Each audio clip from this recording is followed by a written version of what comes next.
everyone, this is Tanasri Chaugle and you are watching Ganga Education. Welcome back to my channel.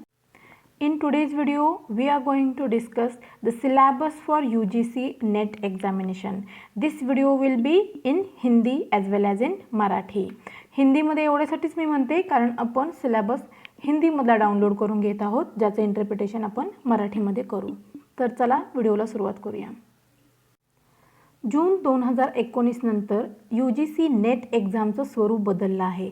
जसं आधी 3 paper असायचे, paper first general paper आणि राहिलेले 2 paper हे आपल्या respective सब्जेक्टनुसार. पण जून 2019 नंतर पेपर सेकंड अँड थर्ड याचा सिलेबस एकत्रित क्लब करण्यात आलेला आहे. थोडेफार चेंजेस करण्यात आलेले आहेत. आणखीन ते ऑफिशियल वेबसाईटवरती आपल्याला बघायला मिळतील. बऱ्याच वेबसाईटवरती आपल्याला सिलेबस दिसेल. काही वेबसाईटवरती जुन्या पद्धतीचा सिलेबस आहे. आपण तो रेफर केला तर आपल्याला हवं तसं यश मिळणार नाही. त्यामुळे आपण अपडेटेड फॉर्म जो ऑफिशियल वेबसाईटवरती आहे तोच सिलेबस आपण बघितला पाहिजे. तर चला आपण तो सिलेबस बघू. ऑफिशियल वेबसाईटची लिंक मी डिस्क्रिप्शन बॉक्समध्ये प्रोव्हाइड करेलच आणि इथेही या व्हिडिओमध्येही तुम्ही बघू शकता. ही आहे UGCNetOnline.in ही वेबसाईट. या वेबसाईटवरती आपल्याला university grant commission NET exam याच्यामध्ये जो सिलेबस आहे तो सिलेबस बघायला मिळेल. याच्यामध्ये result, marks, previous year question papers are also available. Syllabus पण आपल्याला याच वेबसाईटवरती बघायचा आहे. तर याच्यामध्ये हा पहिल्यांदा इंटरफेस समजून घेऊ आपण काय आहे. याच्यामध्ये लेटेस्ट अपडेट आहेत की 2019 जूनपासून आपल्याला नवीन सिलेबस आला आहे. कारण त्यापूर्वी 3 पेपर असायचे. पहिला पेपर जनरल पेपर आणि दुसरा आपल्या रिस्पेक्टिव्ह सब्जेक्टचे 2 पेपर असायचे, that is paper second and third. 2019 नंतर हा जो 2 पेपर होते ते एकत्रित क्लब करण्यात आलेले आहेत. आता फक्त जनरल पेपर आणि आपल्या सब्जेक्टचा पर्टिक्युलर आपला जो स्पेशल सब्जेक्ट आहे त्याचा एक पेपर, असे 2 पेपर असतील. तर त्याचा सिलेबस अपडेटेड झालेला आहे आणि तो सिलेबस या वेबसाईटवरती अपलोड केलेला आहे, दॅट इज सिलेबस. या पॉईंटमध्ये गेल्यानंतर तुम्हाला दिसेल असा एक इंटरफेस ओपन होईल. याच्यामध्ये आपण बघाल की पर्टिक्युलरली मेन्शन केलेलं आहे की जून 2019 नंतर हा सिलेबस ॲप्लिकेबल असेल. तर या सिलेबसमध्ये पहिल्यांदा 00 या सब्जेक्ट कोडनी जो सिलेबस आहे तो general paper on teaching and research aptitude, that is paper first, त्याचा इंग्लिश आणि हिंदी या दोन्ही लँग्वेजमध्ये आपल्याला हा सिलेबस अवेलेबल आहे. त्यानंतर आपला सब्जेक्ट वाईज ही लिस्ट आहे प्रत्येक विषयांचे सिलेबस आणि 101 पेपर सब्जेक्ट ह्याच्यामध्ये मेन्शन केलेले आहेत, त्याची लँग्वेज वाईज आहे. चला तर आपण बघूया general paper on teaching and research aptitude paper first. यामध्ये हा व्हिडिओ मराठी लँग्वेजमधून बनवत असल्यामुळे हिंदी मराठी असं आपल्याला सोपं जाईल. त्यामुळे मी हिंदी भाषेमध्ये हा जो सिलेबस आहे तो डाउनलोड करते. हा PDF फॉर्मॅटमध्ये अशा पद्धतीने डाउनलोड होईल. सब्जेक्ट कोड आहे 00 आणि पाठ्यक्रम याच्यामध्ये मेन्शन केलेला आहे. सामान्य प्रश्नपत्र शिक्षण और शोध अभिवृत्ति पाठ्यक्रम प्रश्नपत्र 1. इस प्रश्नपत्र का मुख्य उद्देश्य परीक्षार्थी की शिक्षण और शोध क्षमता का मूल्यांकन करना है. अतः इस परीक्षा का उद्देश्य शिक्षण और शोध अभिवृत्ति का मूल्यांकन करना है.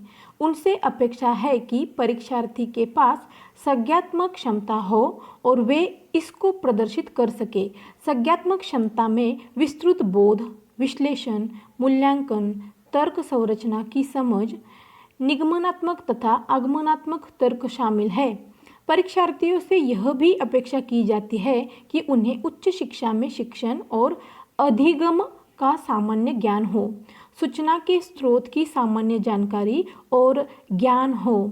उन्हें इसके साथ साथ उन्हें लोगों, पर्यावरण, प्राकृतिक संसाधनों के बीच सव्यवहार और जीवन की गुणवत्ता पर उनके प्रभाव की जानकारी होनी चाहिए.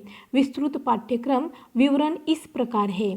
अर्थातच या पहिल्याच पॅसेजमध्ये त्यांनी या पाठ्यक्रमाचा उद्देश मेन्शन केलेला आहे.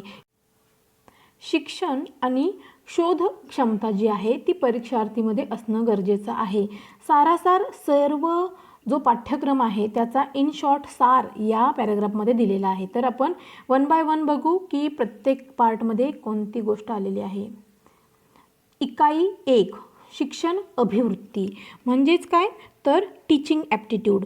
जे लोक एम.एड. बी.एड. या फील्डमधून आलेले आहेत म्हणजे ज्यांचं पोस्ट ग्रॅज्युएशन एज्युकेशन डिपार्टमेंटमधून झालेलं आहे, राईट, म्हणजे एज्युकेशन या विषयातून, तर त्यांना हे शिक्षण अभिवृत्ती हा जो पॉईंट आहे तो खूप सोपा जाईल उत्तर देण्यासाठी. प्रत्येकाच्या फील्ड वेगवेगळ्या असतात आणि त्याचं डिटेल नॉलेज वेगवेगळं असतं. म्हणजे जसं MSc करणाऱ्याला ही इन्फॉर्मेशन इतकी नसेल, पण M.एड. करणाऱ्याला ही इन्फॉर्मेशन खूप असते कारण त्यांना त्याचंच एज्युकेशन दिलं जातं. तर शिक्षण अभिवृत्ती म्हणजेच टीचिंग ॲप्टिट्यूड हा पहिला घटक आहे नेट एक्झामसाठी. यामध्ये शिक्षण अभिवृत्ती या घटकामध्ये शिक्षण, अवधारणाएं, उद्देश, शिक्षण का स्तर, स्मरण शक्ति, समझ और विचारात्मक विशेषताएं और मूल्य अपेक्षाएं म्हणजेच teaching concept, objective, levels of teaching या सर्व गोष्टी याच्यामध्ये मेन्शन केलेल्या आहेत. म्हणजेच शिक्षणाचे स्तर सांगितलेले आहेत, उद्देश सांगितलेले आहेत, ते आपल्याला इन डिटेल लिहायचे आहेत, माहिती असणं गरजेचं आहे, तरच त्याच्यावरती आपल्याला ऑब्जेक्टिव्ह क्वेश्चन सॉल्व करता येतील. नेक्स्ट आहे शिक्षार्थी की विशेषताएं, किशोर और वयस्क शिक्षार्थी की अपेक्षाएं, शैक्षणिक, सामाजिक, भावनात्मक और संज्ञात्मक व्यक्तिगत विभिन्नताएं या पॉईंटवरती ऑब्जेक्टिव्ह क्वेश्चन विचारलेले जातात. याचाच अर्थ असा आहे की अभ्यास करणारा व्यक्ती, अध्ययनार्थी, तर त्याची काय विशेषता आहेत, शिक्षार्थी म्हणजे जो शिक्षण घेतो त्याची काय विशेषता आहेत, किशोर आणि वयस्क विद्यार्थ्यांच्या अपेक्षा आहे शैक्षणिक, सामाजिक, भावनात्मक, संज्ञात्मक, व्यक्तिगत विभिन्नताएं असतात. तर तो जो फरक आहे त्याच्यावरती आधारित आपण टीचिंग ॲप्टिट्यूड आपलं असेल तर चांगल्या पद्धतीचं समर्पक शिक्षण देता येऊ शकतं. शिक्षण प्रभावक तत्व, शिक्षक, सहाय्यक सामग्री, संस्थागत सुविधाएं, शैक्षणिक वातावरण या पॉईंटमध्ये सांगितलेलं आहे की शिक्षण प्रभावक तत्व म्हणजे आपल्या शिक्षणाला प्रभाव करणारे, प्रभावकारक शिक्षण होण्यासाठी कोणत्या कोणत्या गोष्टी गरजेच्या आहेत, तर शिक्षकाचा बॅकग्राऊंड, त्याची मेंटॅलिटी, त्याची सायकॉलॉजी या सर्व गोष्टींवरती प्रभावकारी शिक्षण देणं हे अवलंबून असतं. सहाय्यक सामग्री, टीचिंग एड, ज्याच्या माध्यमातून आपण शिक्षण देत असतो, जसं ब्लॅकबोर्ड आहे किंवा पॉवर पॉईंट प्रेझेंटेशन आहे, अशा पद्धतीची सहाय्यक सामग्री आपण कोणती वापरतो ज्यानेकरून शिक्षण प्रभावकारक होऊ शकते, तर त्या गोष्टींचाही ते अवलंब करणं गरजेचं आहे. ती गोष्ट इन डिटेल आपल्याला विचारलेली आहे. संस्थात्मक सुविधाएं, शैक्षणिक वातावरण याही गोष्टींवरती शिक्षण कसं काही अवलंबून असतं ह्या गोष्टीवरती ऑब्जेक्टिव्ह क्वेश्चन येईल. पुढे उच्च अधिगम संस्थाओं में शिक्षण की पद्धति, अध्यापक केंद्रित बनाम विद्यार्थी केंद्रित पद्धति, ऑफलाइन बनाम ऑनलाइन पद्धति, स्वयंप्रभा, म्यूक्स इत्यादी. म्हणजेच आपण कंपॅरेटिव्ह स्टडी करायचा आहे याच्यामध्ये की अध्यापक केंद्रित म्हणजे शिक्षकाला मध्यस्थानी ठेवून किंवा विद्यार्थ्याला मध्यस्थानी ठेवून कोणत्या कोणत्या पद्धती आहेत त्यांचा अभ्यास आहे आपल्याला. ऑफलाईन आणि ऑनलाईन पद्धती यांचा अभ्यास आहे. स्वयंप्रभा आणि म्यूक्स या सर्व ज्या टेक्निक आहेत, शिक्षणाच्या पद्धती आहेत, तर त्यांचा अभ्यास आपल्याला आहे. पुढे शिक्षण सहायक प्रणाली, परंपरागत, आधुनिक और ICT आधारित म्हणजे अर्थातच teaching support system, traditional, modern and ICT based ह्या ज्या पद्धती आहेत त्याचा अभ्यास आहे. मूल्यांकन प्रणालियाँ, मूल्यांकन के तत्व और प्रकार, उच्च शिक्षा में विकल्प आधारित क्रेडिट प्रणाली में मूल्यांकन, कंप्यूटर आधारित परीक्षा, मूल्यांकन पद्धतियों में नवाचार या गोष्टी आहेत. मूल्यांकन म्हणजे इव्हॅल्युएशन करणे, तर त्याची पद्धती प्रकार कुठले आहेत, उच्च शिक्षामध्ये कोणत्या आहेत गोष्टी, शिवाय कॉम्प्युटरवर आधारित कशी आहे पद्धती म्हणजे परीक्षा पद्धती, मूल्यांकन कसं करता येऊ शकते, या विविध पद्धतींचा इथे विचार केलेला आहे. तर ह्या शिक्षण अभिवृत्ती या मुद्द्यामध्ये आपल्याला दिसतील. पुढे आहे शोध अभिवृत्ती, दॅट इज रिसर्च ॲप्टिट्यूड. शोध, अर्थ, प्रकार और विशेषताएं, प्रत्यक्षवाद एवं उत्तर, प्रत्यक्षवाद शोध के उपागम. नेक्स्ट शोध पद्धतियाँ प्रयोगात्मक, विवरणात्मक, ऐतिहासिक, गुणात्मक एवं मात्रात्मक. शोध के चरण, शोध प्रबंध एवं आलेख लेखन, फॉर्मेट और संदर्भ की शैली। नेक्स्ट, शोध में ICT का अनुप्रयोग। नेक्स्ट, शोध नैतिकता, म्हणजेच आपल्याला रिसर्च ॲप्टिट्यूडवरती इन डिटेल स्टडी करायचा आहे आणि त्यावरती ऑब्जेक्टिव्ह क्वेश्चन येतील। याच्यामध्ये आपण ऑलरेडी ह्या गोष्टी शिकलेलो आहोतच आपल्या कॉलेज लेवलमध्ये, आणि रिसर्च करतोय इट मीन्स की आपण आपल्या पोस्ट ग्रॅज्युएशन लेवलला सुद्धा आपल्याला आता सध्या रिसर्च एखाद्या पॉईंटवरती करणं, डेझर्टेशन सबमिट करणं, ह्या सर्व गोष्टी आपण प्रॅक्टिकली शिकलेल्या असतात। त्यामुळे आपल्याला यावरतीही आयडिया आहे, त्याचेही आपण बुक्स वाचले पाहिजेत, इंटरनेटवरून माहिती मिळवली पाहिजे, जेणेकरून आपल्याला याची अचूक उत्तरं देता येतील। नेक्स्ट टॉपिक आहे बोध। एक गद्यांश दिया जाएगा, उस गद्यांश से पूछे गए प्रश्नों का उत्तर देना होगा। म्हणजे आपल्याला एक पॅसेज दिला जातो, कंप्रहेन्शन म्हणतात त्याला, एक पॅसेज दिला जातो, त्या पॅसेजवर आधारित आपण क्वेश्चन विचारले जातात। हा पार्ट आपण लहानपणापासूनच करत आलेलो आहोत की एक पॅराग्राफ दिला जातो आणि त्याच्यातील उत्तर शोधून आपण लिहित असतो, पण त्यावेळची काठिण्य पातळी आणि नेट एक्झामसाठी असणारी काठिण्य पातळी ही खूप वेगळी असते, डिफिकल्ट असतं। हिंदी आणि इंग्लिश या दोन्ही लँग्वेजमध्ये आपल्याला दिलेलं असतं। हिंदी समजण्यास अवघड आहे, संस्कृत प्रचूर भाषा असते, प्रमाण भाषा असते ती, तर आपल्याला जिथं डिफिकल्टीज येते तर आपण इंग्लिश रेफर करायचं आहे। तर या कंप्रहेन्शन म्हणजे बोध या पॉईंटवरती सुद्धा आपल्याला एक पॅसेज येईल आणि त्यावरती क्वेश्चन विचारले जातील, त्याची उत्तर द्यायची आहेत। पुढचा पॉईंट आहे संप्रेषण, दॅट इज कम्युनिकेशन, इकाई 4 means chapter 4, that is communication. संप्रेषण का अर्थ, प्रकार और अभिलक्षण। प्रभावी संप्रेषण, वाचिक एवं गैरवाचिक, अंतः सांस्कृतिक एवं सामूहिक संप्रेषण, कक्षा संप्रेषण, प्रभावी संप्रेषण की बाधाएं, जन, मीडिया एवं समाज। अर्थात या पॉईंटमध्ये संप्रेषण या टॉपिकमध्ये कम्युनिकेशनच्या सर्व गोष्टी इन्क्लुडेड करण्यात आलेल्या आहेत, जसं त्याचं मीनिंग, टाईप्स कुठले आहेत, प्लस प्रभावी संप्रेषण होण्यासाठी कोणत्या गोष्टी उपयुक्त ठरतात, कुठल्या बाधा येतात, नवीन माध्यमं कुठली आहेत संप्रेषण साधण्याची जसं मीडिया, तर या सर्व गोष्टींचा अभ्यास आपल्याला करावायचा आहे, ज्याच्यावर ऑब्जेक्टिव्ह क्वेश्चन येतील। पुढचं आहे गणितीय तर्क और अभिवृत्ती, इकाई 5, तर्क के प्रकार। संख्या श्रेणी, अक्षर श्रृंखला, कूट और संबंध, गणितीय अभिवृत्ति, अंश, समय और दूरी, अनुपात, समानुपात, प्रतिशतता, लाभ और हानि, ब्याज और छूट, औसत आदि।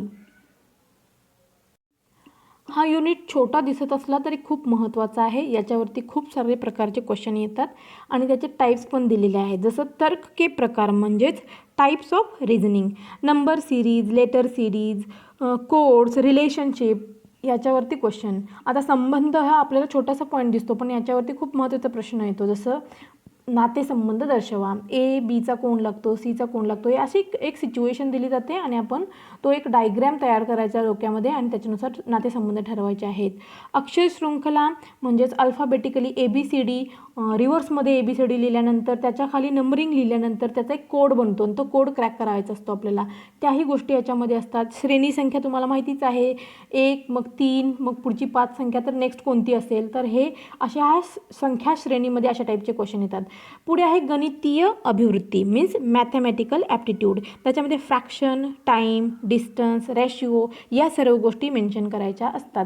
आपल्याला क्वेश्चन विचारला जातो, त्याच्यातून प्रॉपरली अंश किंवा समय की दूरी, कोणत्या डायरेक्शनला कोणीकडे गेल्यानंतर किती डिस्टन्स राहील, यासारखे क्वेश्चन असतात। Time plus loss and profit याच्यावर आधारित, व्याज और छूट, औसत आदी या सर्व गोष्टींवर आधारित क्वेश्चन विचारतात। हा आहे गणितीय तर्क और अभिवृत्ति, हा topic, that is chapter number 5।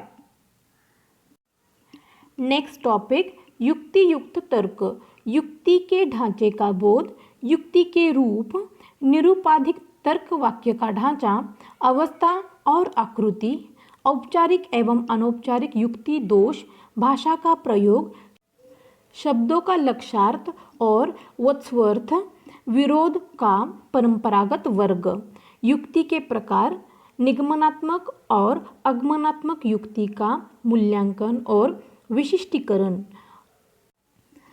अर्थातच logical reasoning, firstly understanding the structure of arguments, म्हणजे आपल्याला असे काही आर्ग्युमेंट्स दिलेले असतात जे नॅचरली डे टू डे लाईफमध्ये आपण ते गोष्ट यूज नाही करत, पण तरीही आपण ते प्रिझ्यूम करून चालायचं की तसा काही कन्सेप्ट आहे आणि त्या कन्सेप्टला इंटरप्रिट आपल्याला करायचं आहे आणि एक प्रॉपर युक्तिवाद समोर आणायचा आहे. दॅट इज युक्तियुक्त तर्क म्हणजेच logical reasoning, understanding the structure of arguments form structures, या सर्व यामध्ये मेन्शन केलेल्या गोष्टी आहेत. Evaluating and distinguishing deductive and inductive reasoning म्हणजेच निगमनात्मक आणि आगमनात्मक युक्ती. तर याच्या संदर्भात सुद्धा आपल्याला क्वेश्चन विचारले जाऊ शकतात. पुढचा पॉईंट आहे अनुरूपताएं. वेन का आरेख तर्क की वैधता सुनिश्चित करने के लिए वेन आरेख का सरल और बहुप्रयोग. नेक्स्ट भारतीय तर्कशास्त्र ज्ञान के साधन. नेक्स्ट प्रमाण, प्रत्यक्ष, अनुमान, उपमान, शब्द, अर्थापत्ति और अनुपलब्धि. नेक्स्ट अनुमान की संरचना, प्रकार, व्याप्ती, हेत्वाभास. आपल्याला ही हिंदी समजायला खूप अवघड जाते, त्यामुळे इंग्लिश ट्रान्सलेशन आणि हिंदी या दोन्हींचा विचार केला तर तुम्हाला ते सोपं जाईल. तर याच्यामध्ये काय सांगलेले आहेत, एक बीटवरती सेपरेट क्वेश्चन विचारला जाऊ शकतो. जसं प्रमाण आहे, प्रत्यक्ष, अनुमान, उपमान, शब्द, अर्थात्पत्ती या गोष्टींवरती सुद्धा एक वेगळा क्वेश्चन विचारला जाऊ शकतो. नेक्स्ट युनिट आहे आंकड़ों की व्याख्या. आंकड़ों की व्याख्या या टॉपिकवरती आपल्याला म्हणजेच डाटा इंटरप्रिटेशन या टॉपिकवरती आपल्याला खालील सब पॉईंटवरती आपल्याला क्वेश्चन येऊ शकतात. जसं आंकड़ों का स्रोत, प्राप्ति और वर्गीकरण, गुणात्मक एवं मात्रात्मक आंकड़े, चित्रवत वर्णन, बार chart, histogram, pie chart, table chart और रेखा चार्ट और आंकड़ों का मानचित्रण, आंकड़ों की व्याख्या, आंकड़े और सुशासन.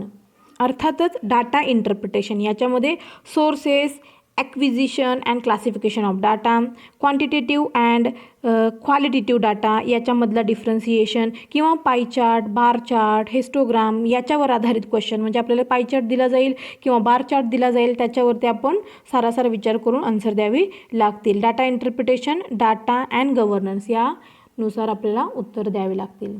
नेक्स्ट युनिट आहे सूचना और संचार प्रौद्योगिकी ICT. या युनिटवरती आपल्याला ICT सामान्य संक्षिप्तियाँ और शब्दावली, इंटरनेट, इंट्रानेट, ईमेल, श्रव्य दृश्य कॉन्फ्रेंसिंग की मूलभूत बातें, उच्च शिक्षा में डिजिटल पहले, ICT और सुशासन या पॉईंटवरती क्वेश्चन येतात. छोटा टॉपिक दिसत असला तरी खूप महत्त्वाचा टॉपिक आहे. विकास और पर्यावरण, मिलेनियम विकास और समपोषणीय विकास का लक्ष्य. अर्थातच development and environment, millennium development and sustainable development goals. Next आहे मानव और पर्यावरण संव्यवहार, नृजातीय क्रियाकलाप और पर्यावरण पर उनके प्रभाव. नेक्स्ट पर्यावरण परक मुद्दे, स्थानीय, क्षेत्रीय और वैश्विक, वायु प्रदूषण, जल प्रदूषण, मुद्रा प्रदूषण, ध्वनि प्रदूषण, अपशिष्ट, ठोस, तरल, बायोमेडिकल, जोखिमपूर्ण, इलेक्ट्रॉनिक्स, जलवायु परिवर्तन और इनके सामाजिक, आर्थिक और राजनीतिक आयाम. अर्थातच environmental issues, local, regional, global. नंतर सांगितलेलं आहे pollution, water pollution, noise pollution, soil pollution, waste, disaster waste management याच्याविषयी. जे लॉ फील्डमधील आहेत, ज्यांना एन्व्हायरमेंटल सायन्स हा टॉपिक होता, अशांना हा पॉईंट सोपा जाईल, कारण त्याच्याविषयी जे कायदे आहेत त्यांनी अभ्यासलेले असतात किंवा एन्व्हायरमेंटल सायन्समध्ये पर्टिक्युलरली सर्टिफिकेट कोर्स करणारे व्यक्ती असतात, त्यांनाही हा पॉईंट खूप सोपा जाईल. सोपा आहे समजण्यासाठी आणि क्वेश्चनही चांगले विचारले जातात. नेक्स्ट आहे मानव स्वास्थ्य पर प्रदूषणों का प्रभाव, प्राकृतिक और ऊर्जा के स्रोत, सौर, पवन, मुद्रा, जल, भूताप, बायोमास, नाभिकी और वन. याच्यावरती खूप इम्पॉर्टंट क्वेश्चन येत असतात.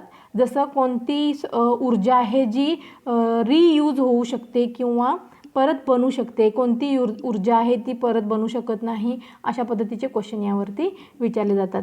नेक्स्ट आहे प्राकृतिक जोखिम और आपदाएं, न्यूनीकरण की युक्तियाँ. नेक्स्ट पर्यावरण संरक्षण अधिनियम 1986, जलवायु परिवर्तन संबंधी राष्ट्रीय कार्य योजना, अंतर्राष्ट्रीय समझौते प्रयास, मॉन्ट्रियल प्रोटोकॉल, रियो सम्मेलन, जैव विविधता सम्मेलन, क्योटो प्रोटोकॉल, पॅरिस समझोता, आंतरराष्ट्रीय सौर संधी. अर्थातच पर्यावरण संरक्षण अधिनियम, जसं मी बोलले होते की ज्यांना लॉचा स्टडी केलेला आहे त्यामध्ये पर्टिक्युलरली याच्याविषयी जे कायदे आहेत पर्यावरण संरक्षणासंदर्भात त्यांचा अभ्यास झालेलाच आहे, तर तोच परत आपण इकडे उल्लेख करत आहोत. पर्यावरण संरक्षण अधिनियम, that is environmental protection act 1986, national action plan on climate change, international agreements efforts, त्याच्यामध्ये सांगितलेलं आहे Montreal protocol, Rio summit, convention on biodiversity, Kyoto protocol, Paris agreement, या संदर्भामध्ये इन डिटेल क्वेश्चन विचारले जाऊ शकतात. हा आहे 9वा पॉईंट रिगार्डिंग पर्यावरण एन्व्हायरमेंट. नेक्स्ट आहे उच्च शिक्षा प्रणाली, उच्च अधिगम संस्थाएं और प्राचीन भारत में शिक्षा. स्वतंत्रता के बाद भारत में उच्च अधिगम और शोध का उद्भव. अर्थातच प्राचीन काळामध्ये शिक्षण प्रणाली कशी होती, तिचा विकास आत्तापर्यंत कसा होत गेलेला आहे, स्वातंत्र्योत्तर काळामध्ये तिचा विकास कसा होत गेलेला आहे, जसं मुदलियार आयोग, कोठारी आयोग यासारखे विशेष आयोग आहेत, त्यांचा काय रोल आहे शिक्षण प्रणाली विकसित करण्यामध्ये, चेंज करण्यामध्ये, या सर्व गोष्टींचा याच्यामध्ये उल्लेख आहे. शिवाय भारत में प्राच्य, पारंपरिक और गैर पारंपरिक अधिगम कार्यक्रम, व्यावसायिक अथवा तकनीकी और कौशल आधारित शिक्षा, मूल्य शिक्षा और पर्यावरण परक शिक्षा, नीतियाँ, सुशासन, राजनीति और प्रशासन यावर आधारित क्वेश्चन विचारले जाऊ शकतात. स्पेशली टिप्पणी या पॉईंटमध्ये सांगितलेलं आहे की प्रत्येक युनिटवर 2-2 मार्क्स असणारे 5 क्वेश्चन विचारले जातील, म्हणजे प्रत्येकाला मार्क्सचं वेटेज बरोबर वाटून दिलेलं आहे. यदि दृष्टिवान परीक्षार्थी के लिए ग्राफ अथवा चित्र वाले प्रश्न तैयार किए जाते हैं तो उस दृष्टिबाधित परीक्षार्थियों के लिए उतने ही अंकों वाले प्रश्नों के अवतरण दिए जाए. अर्थातच जसे दृष्टिवान विद्यार्थ्यांना ग्राफ आणि चित्र यावर आधारित क्वेश्चन विचारले जातात, तसेच दृष्टिहीन परीक्षार्थी जे आहेत त्यांच्यासाठी वेगळे क्वेश्चन विचारले जातील, म्हणजे तिथे डिस्क्रिमिनेशन होणार नाही त्या मुद्द्यावरती.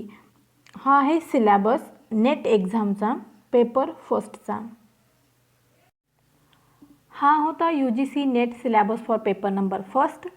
सेकंड पेपरसाठी आपल्या विषयांनुसार तो सिलेबस डिफरंट असतो, आपलं स्पेशलायझेशन ज्याच्यामध्ये आहे त्याच्यानुसार सिलेबस डिफरंट असतो, तर आपल्याला तो याच वेबसाईटवरती बघायला मिळेल. तो तुम्ही डाउनलोड करून घेऊ शकता. इंग्लिश आणि हिंदी या दोन्ही भाषांमध्ये तो सिलेबस अवेलेबल आहे. पण जिथे भाषा विषय आहेत जसं हिंदी किंवा मराठी किंवा या भाषांमध्ये जिथं नेट एक्झाम आहे तर तिथे फक्त तुम्हाला त्याच रिस्पेक्टिव्ह भाषेमध्ये तो सिलेबस अवेलेबल असेल, तिथे इंग्लिश व्हर्जन अवेलेबल असणार नाही. आशा आहे तुम्हाला हा व्हिडिओ आवडला असेल तर नक्कीच लाईक करा, सबस्क्राईब करायला विसरू नका आणि शेअरही करा. ऐकल्याबद्दल धन्यवाद.